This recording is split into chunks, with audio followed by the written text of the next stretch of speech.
মোড়গুলো আইনশৃঙ্খলা বাহিনীর সদস্যদের নজরদারিতে ছিল। এ সময় রাজধানী থেকে দূরপাল্লার কোনো যানবাহন ছেড়ে যায়নি। দিদার চৌধুরী, এনটিভি নিউজ, ঢাকা।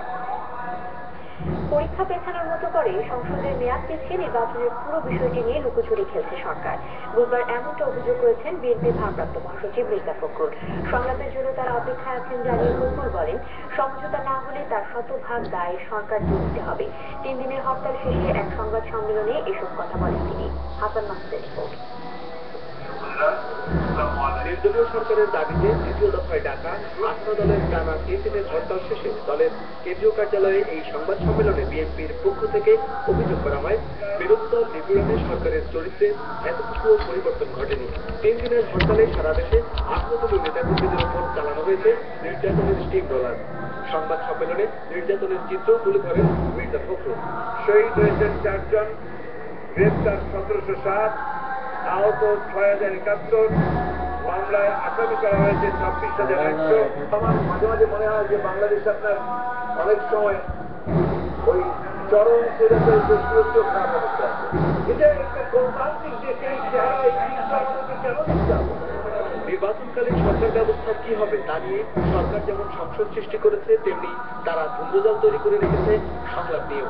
আমরা চাচ্ছি সরকারকে যে আসুন আলোচনা করে সমাধান করুন।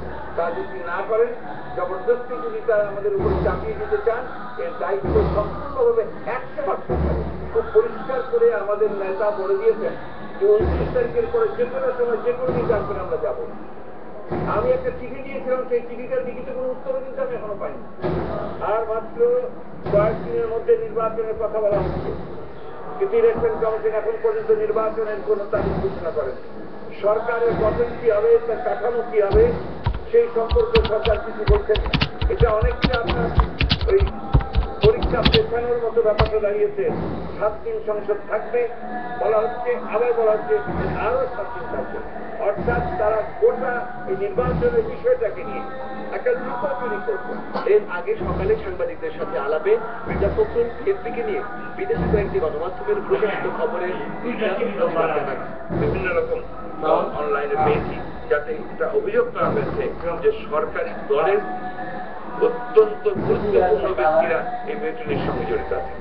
সংসদে গ্রামীণ ব্যাংক বিল পাশের তীব্র নিন্দা ও প্রতিবাদ জানান মির্জা ফখরুল। Hasan Mahmud, NTV news.